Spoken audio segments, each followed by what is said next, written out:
What's going on, YouTube? Back with another video. Today we're going to be changing a driver's side signal light on a 2017 Dodge Durango RT. This is similar to other vehicles in the around the same make and model year and stuff. So yeah, anyway, let's get started. Only tool you're gonna need is a flathead. I'm gonna take this air filter off.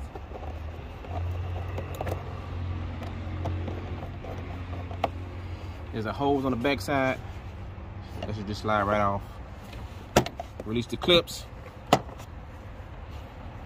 Lift this side up first. Then slide it toward the outside.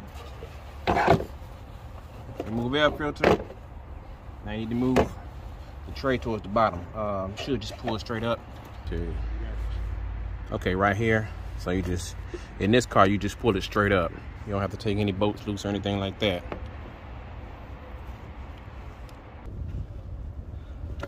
Okay, there we go. All right, so we're just pulling it straight up. Now, you got that loose. Set that to the side. And the last part is just pulling this up. Now, there is a clip on this rubber piece right here. So, just kind of pull it up and put it to the side.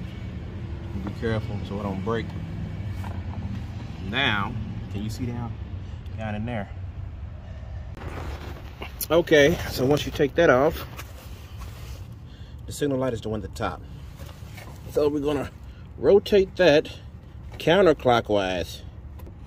And if you're doing from this side, where I got the camera, I'm gonna turn it to the left, which is counterclockwise. And here's the signal right here. So, yeah, switch that out. And then just put everything back in there in reverse order. Make sure when you put this back in there, you turn it clockwise to lock it back in. Should be nice and tight. Anyway, if you found this video helpful, be sure to like, subscribe, and share.